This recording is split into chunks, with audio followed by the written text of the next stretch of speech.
kalau terlalu banyak orang yang terkena, itu akhirnya yang mengalami kolaps itu adalah sistem pelayanan kesehatan itu sendiri. Nah, di situ problemnya bukan hanya masalah orangnya nggak mau vaksin, tapi memang ketersediaan dari vaksin itu.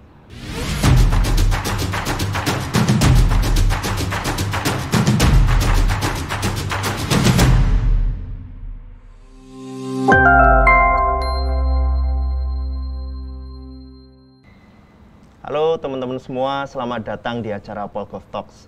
Hari ini bersama saya Obed Kresna, kita akan berdiskusi dengan Dekan Fakultas Kedokteran, Kesehatan Masyarakat, dan Keperawatan Universitas Gadjah Mada, Profesor Ova Emilia. Beliau juga adalah seorang guru besar bidang pendidikan kedokteran pertama di Indonesia. Mari kita sambut Prof. Ova Emilia. Dr. Ova Emilia, seorang dokter, dosen, dan dekan Fakultas Kedokteran, Kesehatan Masyarakat, dan Keperawatan Universitas Gadjah Mada. Dr. Ova adalah guru besar pertama bidang pendidikan dokter di Indonesia. Saat ini, Dr. Ova terlibat aktif dalam menginisiasi konsep vaksinasi Saoma yang dilakukan secara drive-thru oleh UGM. Halo Prof. Ova, bagaimana kabarnya? Baik, Obed. Selamat siang, alhamdulillah sehat selalu. Terima kasih Bu. Terima kasih sudah mau meluangkan waktu untuk berdiskusi dengan kami. Siap. Di tempat ini dengan segala kesibukannya, kami pengen tahu Bu, sebagai seorang dokter, dekan sekaligus dosen, bagaimana membagi waktu di tengah masa pandemi yang berat ini? Iya, sebetulnya itu mengalir begitu saja sih ya, Mas Obed. Jadi artinya kebetulan saya juga masih praktek ya. Jadi artinya kalau sehari-hari pagi sampai siang ya lebih disibukkan pada urusan di fakultas kan. Betul. Di fakultas. Sedangkan kalau urusan pasien ya urusan praktek itu biasanya sore hari, dan itu pun juga seminggu hanya 3 kali. Pada masa pandemi ini semakin, walaupun kita banyak WFH ya, tapi kelihatannya kalau untuk kedokteran susah untuk WFH. Jadi banyak urusan yang memang kita harus lakukan di di fakultas. Jadi tetap saja kita selalu datang ke fakultas. Iya, luar biasa. Bagaimana Bu menjaga kondisi agar tetap fit begitu, menyelesaikan semua kewajiban ini? Ya, alhamdulillah. Asal senang hati aja, Mas Obed. Dan yang jelas ya kita bukan hanya mematuhi prokes, tapi ya betul-betul menjalani ya. Misalnya harus olahraga ya memang ya diusahakan lah. Walaupun cuma gerak-gerak sebentar, jogging pagi, insya Allah selalu dilakukan ya supaya tetap bisa melayani. Iya, luar biasa. Bu, bagi orang awam saja ya, selama masa pandemi ini kan rasanya begitu berat. Ya. Bagaimana seorang tenaga kesehatan melewati masa-masa pandemi seperti ini? Apa sih Bu, suasana hatinya begitu yang dirasakan oleh tenaga kesehatan? Iya, yang jelas tenaga kesehatan itu juga manusia. Jadi dalam masa pandemi ini kan masa yang penuh ketidakjelasan. Jadi orang tidak jelas dengan mana sih sebetulnya kalau kita berhadapan dengan orang, dia sakit apa enggak, kita kan nggak jelas. Betul. Demikian juga bagi para dokter. Jadi artinya tapi itu merupakan suatu kewajiban kita untuk mau nggak mau ya kita memang harus maju di depan untuk mengatasi hal ini. Nah, saya kira ya ada perasaan takut, tapi takut itu juga dipupus dengan rasa kewajiban, dan juga tentunya dengan cara kita melakukan pengamanan prevensi, misalnya dengan melakukan APD dan prokes yang ketat. Nah, itu yang bisa kita lakukan.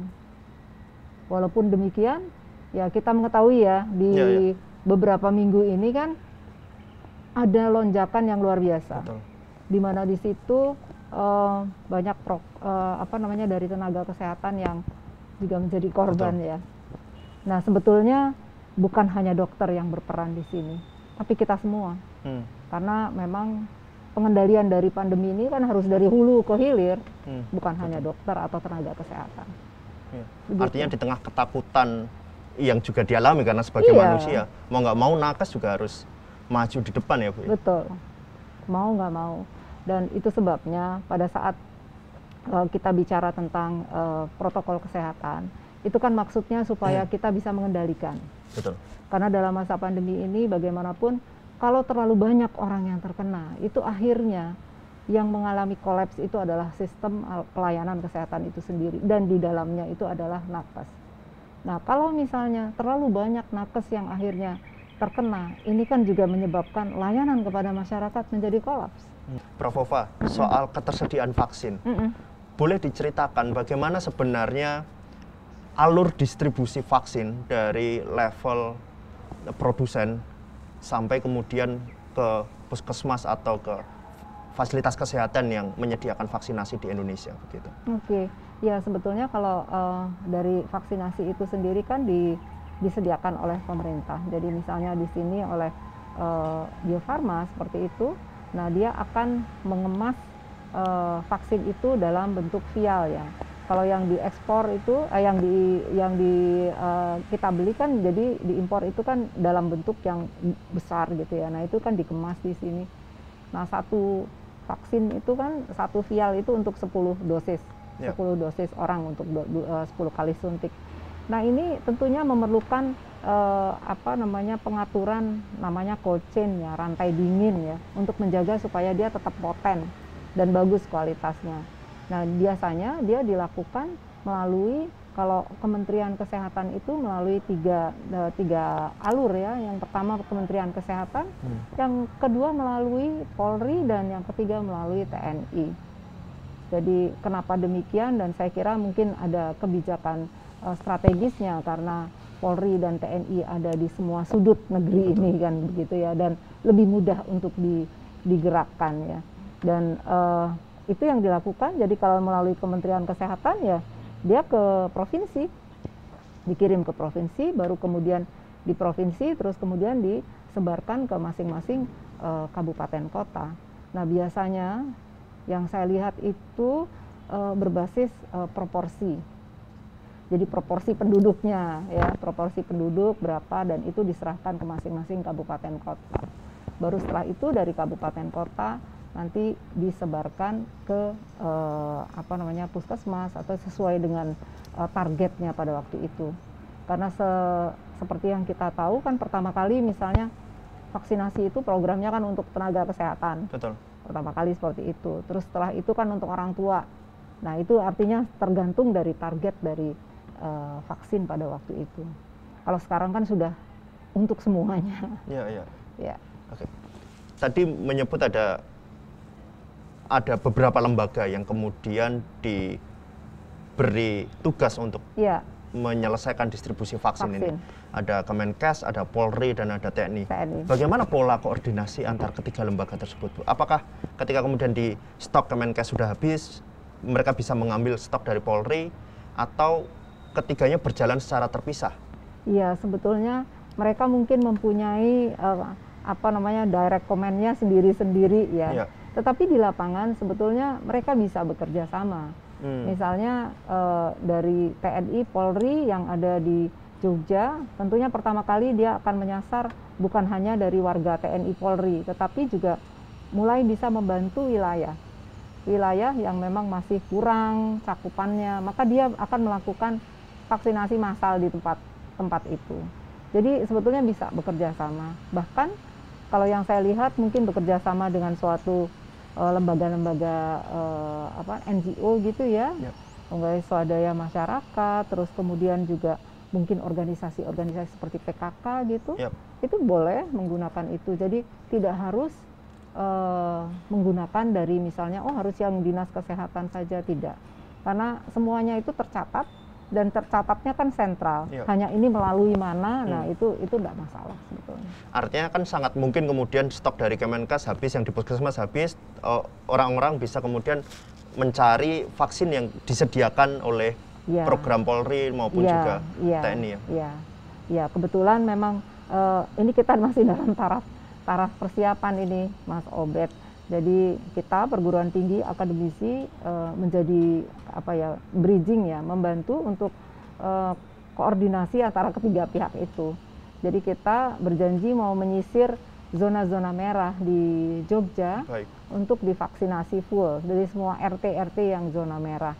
Nah, ini menggunakan vaksin dari Polri. Kita kerjasama antara ada dinas kesehatan di situ, karena kita juga perlu tahu data tentang daerah situ, di wilayah puskesmas itu, mana yang sudah tercover, mana yang belum. Kan kita perlu koordinasi di situ.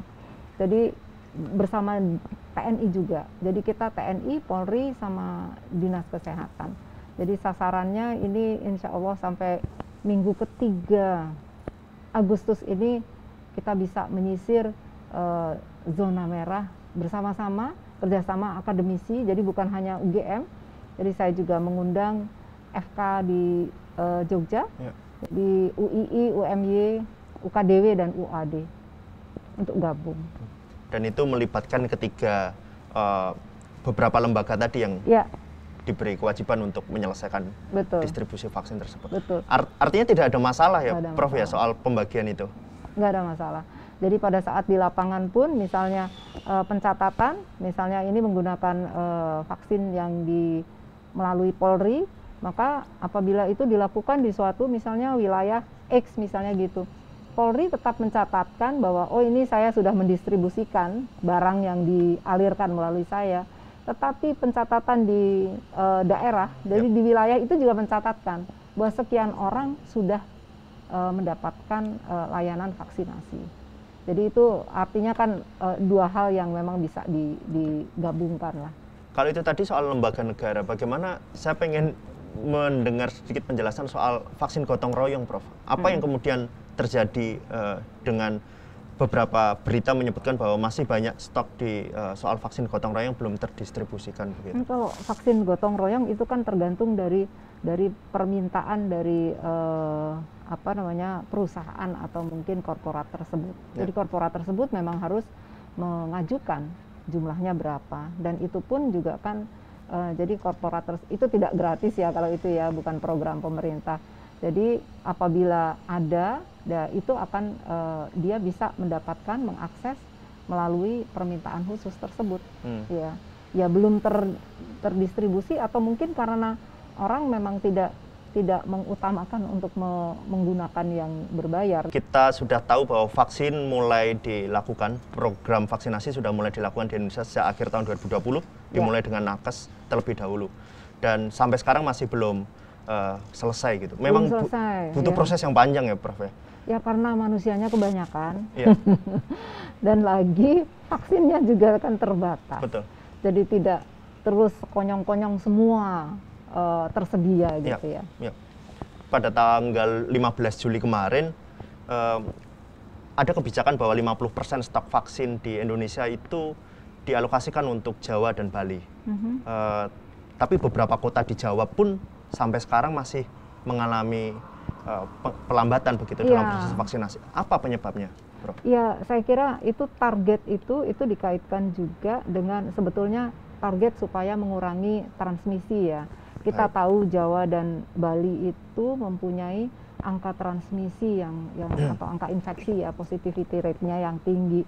Nah, target tersebut memang dicanangkan oleh pemerintah supaya kita bisa mengendalikan dari penularan tersebut. Nah, kenapa kok sampai sekarang belum dapat kan kalau nggak salah Jogja aja itu yang sudah 2 kali vaksin ya. Itu baru 15%. Yang 1 kali vaksin sampai tanggal 1 kemarin itu 40%. Artinya masih kecil. Padahal Jogja cuma berapa tuh? 3,7 juta orang. Nah, di situ problemnya bukan hanya masalah orangnya nggak mau vaksin, tapi memang ketersediaan dari vaksin itu bertahap diberikan. Dan Jogja termasuk yang sebetulnya proportionally itu ya cukup tinggi. Nah, daerah-daerah lain ya memang lebih rendah. Nah, beberapa daerah juga memunculkan isu baru soal ketimpangan vaksinasi, Bu. Tadi mungkin disebut bahwa memang Jawa dan Bali adalah pusat transmisi gitu. Tapi di Papua sebesar 20% dari nakes itu bahkan belum divaksin, Bu. Itu angka yang cukup tinggi gitu dan menimbulkan isu soal ketimpangan vaksin juga di berbagai daerah. Itu saya kira mungkin ini masalah dari distribusi vaksin ya. Mungkin kadang-kadang juga ada vaksinnya tapi terus nakesnya juga tidak tersedia dengan cukup. Nah, makanya kalau di Jawa Bali memang dengan adanya misalnya institusi pendidikan, FK misalnya ya, atau sekolah-sekolah tenaga kesehatan itu bisa dikerahkan kan. Karena ketersediaan dokter ataupun tenaga kesehatan kan cukup terbatas. Yep. Di tempat-tempat dengan daerah seperti Papua itu apalagi kan scattered ya, tempatnya nyebar di mana-mana gitu ya, sehingga memang coverage itu menjadi tidak mudah. Ya, menjadi tidak mudah. Selain tadi itu yang saya sebutkan, jumlah vaksinnya memang tidak mencukupi ya. Jadi artinya diberikannya itu secara bertahap. Setiap minggu, setiap periode tertentu. Artinya ada dua problem besar yang saya tadi coba tangkap. Satu, ketersediaan vaksin, kedua juga ketersediaan tenaga kesehatan untuk melakukan vaksinasi tersebut. Tadi sempat dibahas Bu, mengenai peran mahasiswa kedokteran dan sebagainya. Itu secara regulasi diperbolehkan untuk melakukan vaksinasi? Iya, bukan mahasiswanya. Jadi dari sini misalnya koas ya, koas itu kan untuk acara atau kegiatan vaksinasi kan bukan hanya orang yang nyuntik aja, tapi juga ada bagian administrasi, ada yang melakukan screening, dan itu butuh orang. Baik. Kalau yang melakukan vaksinatornya, dokternya itu harus dokter, karena kan harus mempunyai STR ya, surat tanda registrasi, jadi dia memang sudah punya izin praktek, dan dia juga sudah dilatih untuk melakukan vaksinasi. Jadi bukan sekedar dia bisa nyuntik gitu ya. Jadi ada memang pelatihannya atau syaratnya. Artinya dalam proses vaksinasi memang kemudian bisa berkoordinasi dengan universitas untuk melibatkan mahasiswa koasnya begitu? Iya, jadi dia bisa sebagai screening, dia bisa mungkin melakukan edukasi, terus juga dia bisa administrasi untuk memasukkan data. Itu butuh butuh banyak orang, dan butuh kecepatan juga kalau misalnya memang cakupannya besar. Kayak kita melakukan itu setiap kali paling nggak yang mencatat seperti itu ada 15 orang langsung. Jadi itu memang harus seperti itu. Makanya yang kami lihat bahwa vaksinasi di lapangan malah cenderung membuat kerumunan.